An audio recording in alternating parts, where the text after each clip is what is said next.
Comme chaque année, Romba Télévision vous propose les messages de Pâques imaginés et réalisés par les paroisses catholiques et protestantes de Romba, que représentent pour une partie d'entre eux les fêtes de Pâques. Au-delà du chocolat et des jours fériés, nous avons enregistré leurs témoignages.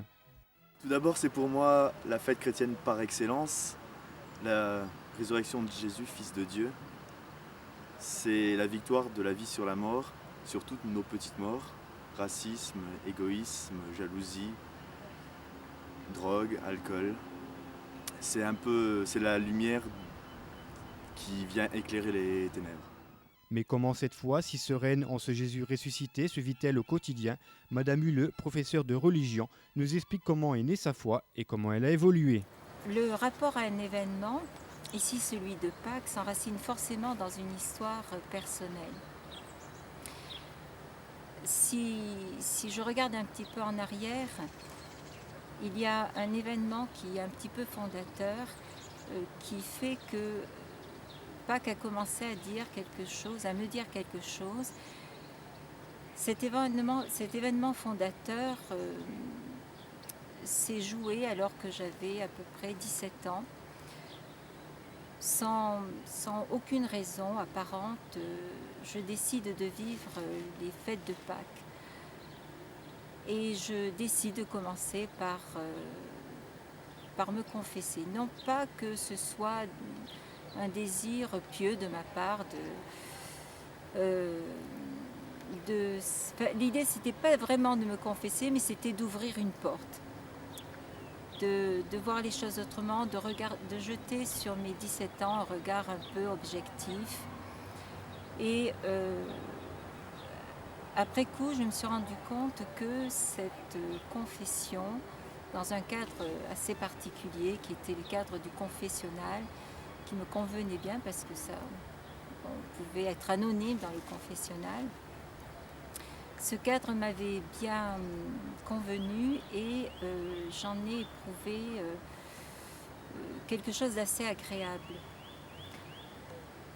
Après ça, j'ai suivi les offices et je ne me souviens pas d'un discours particulier, je ne me souviens pas de grandes phrases ni d'impressions très marquantes, mais simplement des mots qui ont continué à résonner dans ma vie, des mots bien sûr comme mort et résurrection, mais des mots aussi comme aimer, aller jusqu'au bout, servir, partager, passer aussi. Et dans une expérience, c'est pas forcément le moment qui est important, mais c'est plus tard on se rend compte que à ce moment-là, il a pu se jouer quelque chose d'important. Et aujourd'hui, je peux dire que ma foi est née là, dans cet instant-là, de ces mots qui ont continué à grandir et à résonner en moi.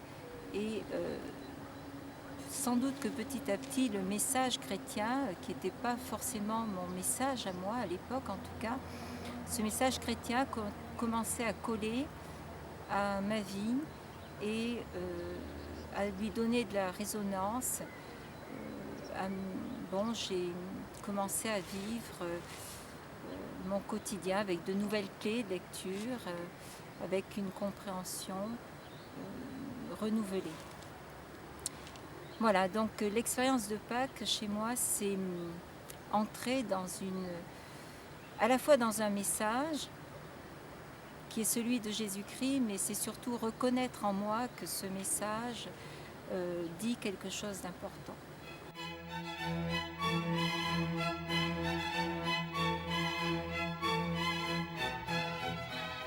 En 3 points, ça représente aussi pour moi tout d'abord l'aboutissement de 40 jours, qu'est le carême.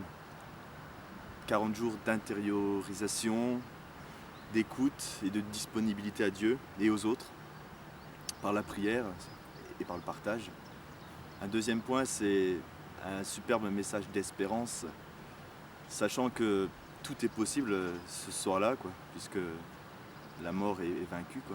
Enfin, le troisième point, c'est le combat d'un homme, Jésus, qui va jusqu'au bout de ce qu'il croit et qui nous montre par là qu'il nous aime.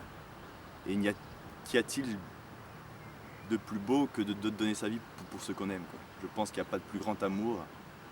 Et c'est vraiment un exemple que moi j'aimerais suivre et que je pense que tous les chrétiens aimeraient suivre, quoi. De donner sa vie pour les autres. Pâques, ce sont un tas d'images qui défilent dans ma tête, notamment des images d'enfance. Je me souviens, j'étais enfant de chœur dans mon village, et puis bon, Cresselet, on se levait déjà à 4 h du matin, c'était vraiment la fête. Et puis c'est aussi le souvenir que les parents, chaque année, nous rhabillaient. On avait des vêtements de fête. Et c'était vraiment un passage de l'hiver au printemps, un passage d'un monde ancien à un monde tout neuf. C'était d'abord ça, des images d'enfance. Aujourd'hui, bien sûr, c'est plutôt une expérience que je vis, c'est aussi un ministère puisque je suis prêtre. Alors une expérience de passage, je crois que c'est un apprentissage de la liberté. Devenir des hommes libres, devenir un homme libre, et avec ça on n'en a jamais fini. Et je crois que Pâques c'est aussi un appel à être vrai avec soi-même, à être vrai avec les autres. Et finalement mon ministère consiste à cheminer avec les gens, à vivre avec les gens et à faire cette recherche de vérité et de liberté. Puis je crois que Pâques c'est aussi l'affirmation, la conviction, la foi qu'il n'y a pas de fatalité au bout du compte.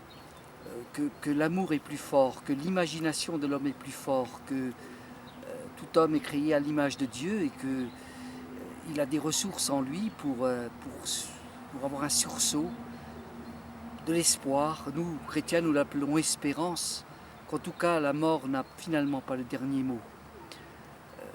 Moi je me réjouis qu'il y a des croyants, il y a des hommes qui d'abord vivent cette expérience et puis qui la célèbrent. Alors je souhaite à tous les Rombasiens, à tous les gens de Pierrevillers et puis de Marange-Sylvange de vivre de joyeuses fêtes de Pâques.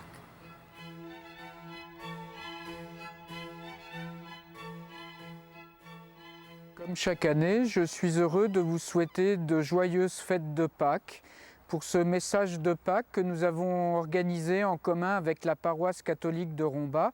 Et cette année, j'ai la joie d'accueillir avec moi les personnes qui font partie du groupe de partage biblique de la paroisse de Romba et qui vont nous accompagner dans ce petit moment de message de Pâques. Je vous souhaite à tous et à toutes de bonnes fêtes de Pâques et un joyeux printemps. À Pâques, nous remémorons la résurrection de Christ qui apporte le renouvellement et la joie dans notre vie intérieure. C'est toujours une grande fête de savoir que Christ chemine avec nous et que c'est à Pâques que l'Église remémore cet événement, tel que la nature qui renaît. La résurrection de Pâques nous remplit de joie et d'attente. Nous espérons un monde meilleur avec plus de justice tel que nous l'annonce l'Évangile. Merci.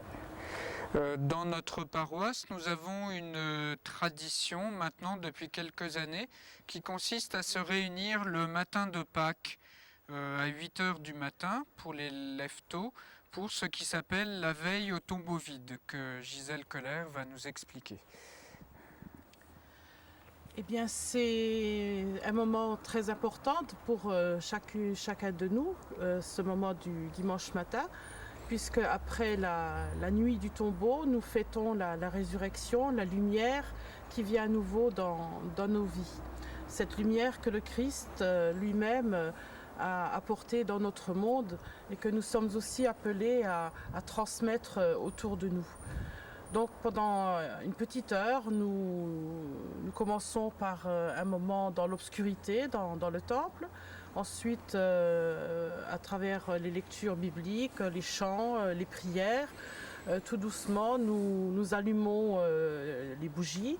Et ensuite, quand ce moment de prière est terminé, nous nous retrouvons aussi tous ensemble à la sacristie pour prendre un petit déjeuner communautaire. Et ainsi nous manifestons aussi la joie de nous retrouver ensemble.